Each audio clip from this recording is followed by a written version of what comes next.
So చైనాపై ఫైనల్గా భారత్ విజయం. So ఇది ఇవాళ మీకు హెడ్లైన్స్లో చూస్తున్నాం. మనకు డి గుగేష్, సో ఇతని విజయము అనేది మీకు చైనా వరల్డ్ ఛాంపియన్ డింగ్ అంటే ఒక మామూలు ప్లేయర్ కాదండి, ఒక అద్భుతం అతను. సో అతన్ని మీరు ఓడించి the youngest chess world champion అవ్వడము అంటే మామూలు విషయం కాదు. ఇక్కడ కొన్ని అసాధారణమైన విషయాలు మనం మాట్లాడుకోవాలి గుగేష్కి సంబంధించి.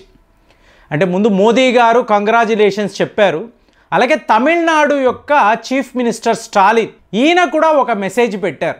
అందులో చూడండి ఒక అద్భుతమైన అబ్జర్వేషన్. స్టాలిన్ గారి మెసేజ్లో ఏముంటుంది అంటే chess capital of the world Tamil Nadu. ఇప్పుడు మా కాలనీలో ఇంగ్లీష్ పత్రిక చదివే ఫ్యామిలీస్లో మాది కూడా ఒకటి. ఎవరైనా ఇంగ్లీష్ ఆర్టికల్స్ లేదంటే ఇంగ్లీష్లో న్యూస్, సో ఇలాంటి పేపర్ కట్టింగ్స్ కావాలి అంటే మా ఇంటికి వచ్చేవారు. అలాగ విజయలక్ష్మి గారు కూడా, అప్పట్లో మేము విజయ్ అనేవాళ్ళం, ఆవిడ తరచుగా మా ఇంటికి రావడము. ఎందుకు?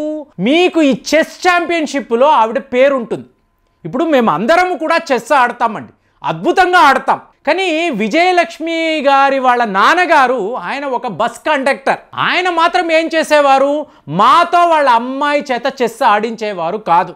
ఆయన నేరుగా తన అమ్మాయిని ప్రతిరోజు సాయంత్రం ఆయన డ్యూటీ ఫినిష్ చేసుకొని తిను స్కూల్ నుంచి వచ్చిన వెంటనే హుటాహుటిగా వాళ్ళు బస్సు ఎక్కి మీకు ఒక క్లబ్లోకి వెళ్ళి చెస్ ఆడతారు. అంటే ప్రొఫెషనల్ అప్రోచ్.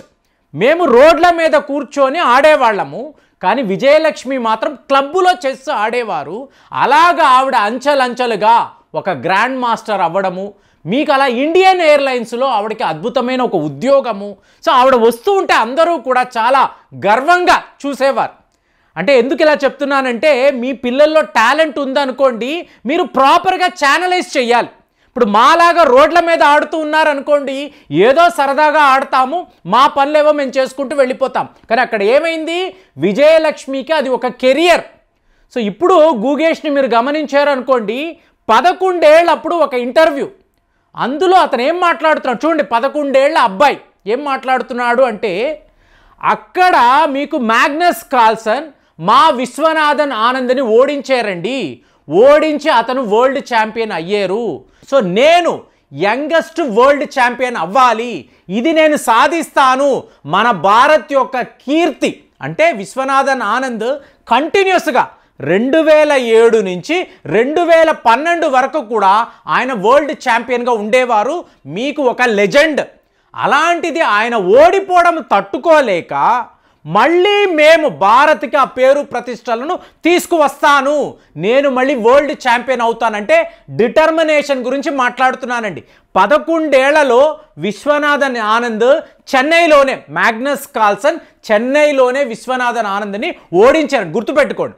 సో అలాంటిది అక్కడే ఇతను శపథం చేశాడు, I will become the youngest chess champion. So చెప్పిన వ్యక్తి ఇవాళ 18 ఏళ్ళు డింగ్ లాంటి ఒక లెజెండ్ని అలా ఓడించడము. సో మీకు వాళ్ళ నాన్నగారు, ఈ వార్త వచ్చిన వీడియో చూడాలి, ఆయన ఎటు తిరగాలో అర్థం కావడం లేదు. ఇటంతా మీడియా అరుపులు, మీకు పెద్ద పెద్ద లెవెల్లో మీకు కేరింతలు, గోడ వైపు అంటే దాక్కోవడమే, గోడ వైపు తిరుగుతూ ఫోన్లలో తన వాళ్ళందరికీ కూడా మన గుగేష్ గెలిచేశాడు, మన గుగేష్ వరల్డ్ ఛాంపియన్ చెప్పడము చూస్తుంటే గూస్ బంప్స్ వస్తున్నాయి.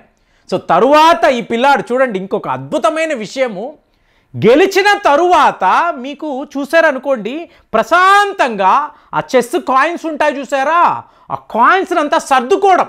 మళ్ళీ అంటే మీకు ట్రైనింగ్లో ఫండమెంటల్గా ఈ విషయాన్ని చెప్తారు, నువ్వు గెలిచినా ఓడిపోయినా మళ్ళీ ఆ చెస్ బోర్డుని సర్దాలి, నువ్వు వచ్చి కూర్చున్నప్పుడు ఎలా కాయిన్స్ ఉన్నాయో మళ్ళీ అలాగే అమర్చాలి అని చెప్పి మీకు ట్రైనింగ్లో చెప్తారు. ఆ పని చేసి తరువాత తన విజయాన్ని, తన ఆనందాన్ని ప్రకటించడము అనేది అద్భుతం అండి.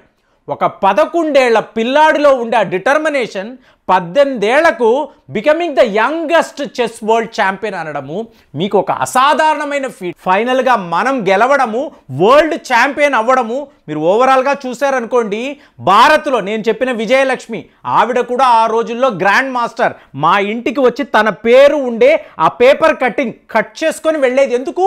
రికార్డ్స్లో కావాలి, అమ్మా నువ్వు ఎక్కడ ఆడేవు, ఎన్ని మ్యాచ్లు గెలిచావు, ఎలాంటి టోర్నమెంట్స్లో విజయం సాధించావు అన్నప్పుడు ఇవన్నీ కూడా పేపర్ కట్టింగ్ కట్టింగ్స్, ఇప్పుడు నేను క్రికెట్ ఆడుతున్నప్పుడు కూడా అక్కడ మీకు పేపర్ కట్టింగ్ వచ్చినప్పుడు కట్ చేసి పెట్టుకుంటాం. అంటే 25 రన్స్కి పైన మీరు కొట్టారనుకోండి, పేపర్లో మీకు న్యూస్ వస్తుంది, మీ పేరుతో సహా వస్తుంది. దాన్ని మీరు కట్ చేసి పెట్టుకోవాలి. ఆ రోజుల్లో మేము చేసేవాళ్ళం.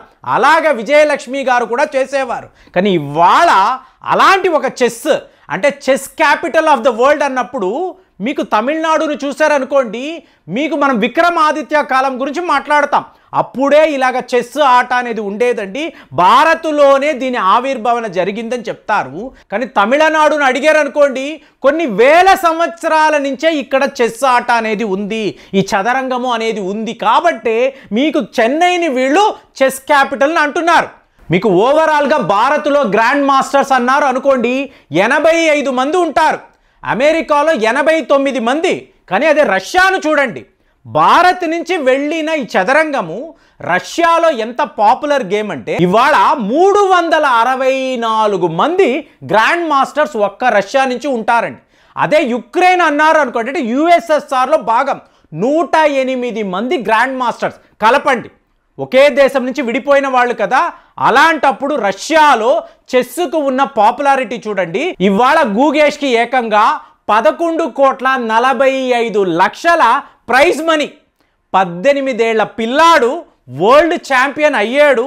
మీరు ఆ కోచ్ అంటే ట్రైనింగ్ ఇచ్చిన వాళ్ళ లిస్టును చూశారనుకోండి, ఏకంగా విశ్వనాథన్ ఆనంద్ పేరు కూడా ఉంది.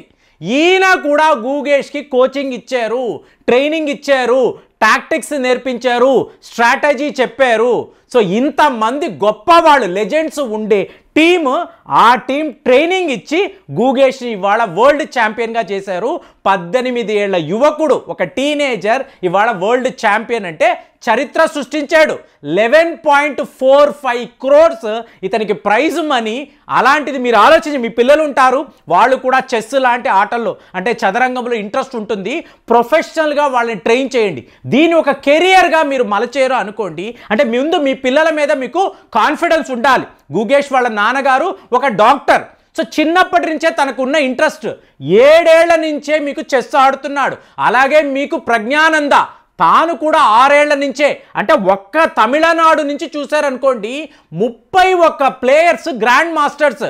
టోటల్ 85లో 31 మంది మీకు తమిళనాడు నుంచే, ముఖ్యంగా చెన్నై నుంచే. సో మేమందరం అప్పుడు చెస్ ఆడామో అన్నప్పుడు సరదాగా ఆడామే కానీ దాన్ని కెరియర్గా తీసుకోలేదు. కానీ మా విజయలక్ష్మి గారు మాత్రము ఒక గ్రాండ్ మాస్టర్ అయినప్పుడు గొప్పగా అనిపించింది. వీళ్ళు ఎలా సాధించారో మనకు తెలియదు. ఇవాళ గూగేష్ని చూస్తున్నప్పుడు చిన్ననాటి ఆలోచనలంతా కూడా, జ్ఞాపకాలంతా కూడా వస్తుంది. మరి మీ పిల్లలు ఎంతమంది చెస్ ఆడతారు, వాళ్ళ ప్రతిభను మీరు ఎప్పుడైనా గమనించారా? ఒకవేళ గమనిస్తే ఇలా ప్రొఫెషనల్ చెస్ టోర్నమెంట్స్లో వాళ్ళని ఆడమనండి, ఖచ్చితంగా వాళ్ళు కూడా మరో గూగేష్ అవ్వవచ్చు. మరి ఇంత గొప్ప విజయాన్ని సాధించిన ఒక వరల్డ్ ఛాంపియన్ ఈ అబ్బాయి గురించి మీరు ఏం ఆలోచిస్తున్నారు? కామెంట్స్లో తెలియజేయండి. మళ్ళీ వచ్చే వీడియోలో కలుద్దాం. జై హింద్.